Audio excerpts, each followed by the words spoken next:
Se você nos acompanha, você sabe que até aqui nós já falamos sobre as primeiras obras criadas na Idade Média, né? Nós estamos por volta do século VII e o livro de hoje, na verdade, ele foi escrito no século XV, XVI, mas é importante colocar ele aqui porque ele se passa justamente no século VII, VIII do que a gente está trabalhando aqui. E também porque ele tem relação com o que a gente já falou.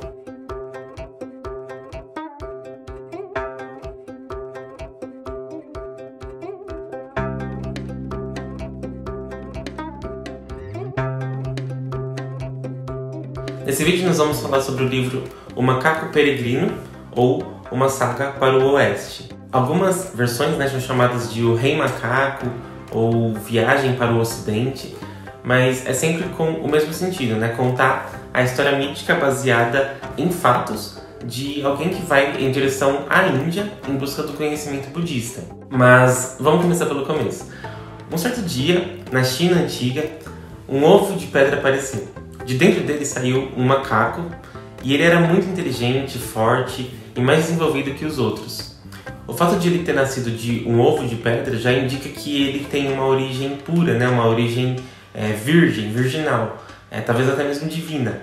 E esse macaco ele cresce e acaba se tornando o rei dos macacos. Em chinês, o nome dele é Sun Wukong. Em inglês, existe um filme muito famoso sobre um macaco, um grande macaco chamado King Kong.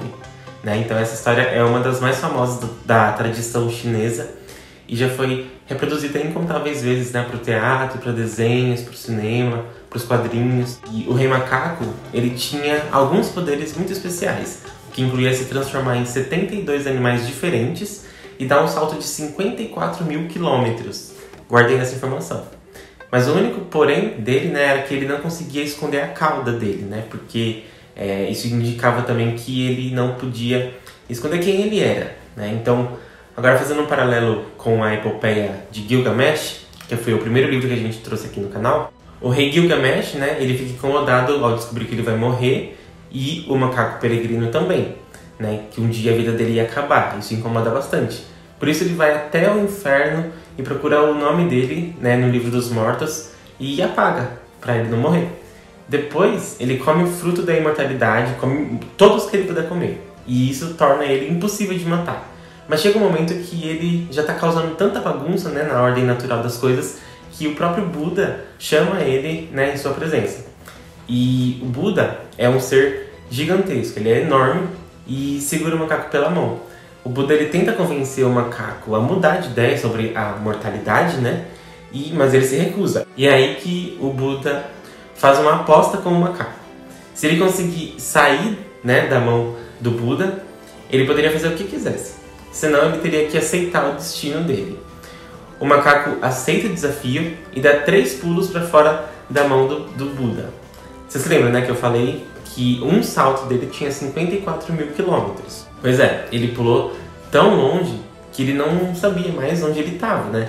Tudo era meio nevoado, assim, e ele olhou em redor e ele não reconhecia nada, né? Só tinha um enorme pilar, então ele pegou um pincel e escreveu nesse pilar: O Rei Macaco esteve aqui.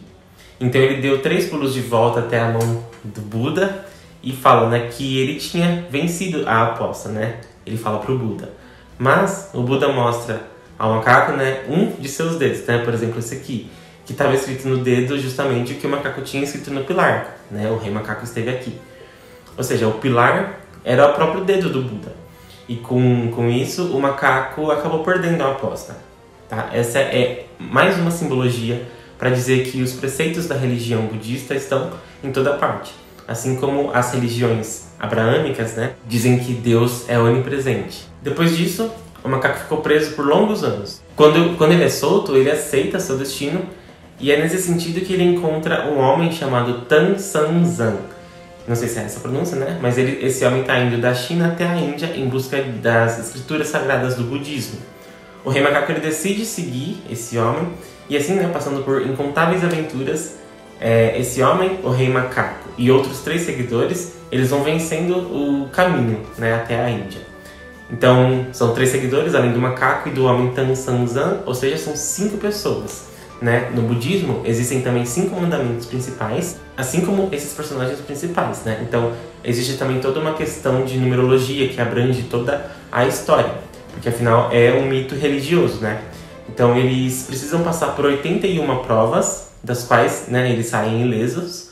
Mas o finalzinho eu não vou contar pra vocês, né? Mas é uma história riquíssima em detalhes, em tradição chinesa, em folclore, em lições de moral. Não é à toa que esse livro, né, é chamado de A Epopeia Chinesa. Eu li esse livro aqui pela versão da editora Odisseus, tá? Apresenta um texto mais resumido, com algumas ilustrações, mas sem perder o essencial do texto, tá? Existe também uma outra versão que eu acho que é um pouco mais completa, e o link para compra desse livro está aqui na descrição, tá? Eu achei importante trazer esse livro hoje, porque apesar dele ter sido escrito no século XV e XVI, a história dele tem muita relação com o que a gente viu até aqui, tanto na primeira série que a gente fez, né, sobre a antiguidade, quanto agora no início da série sobre a Idade Média. E também com relação às coisas que a gente vai ver mais pra frente, tá?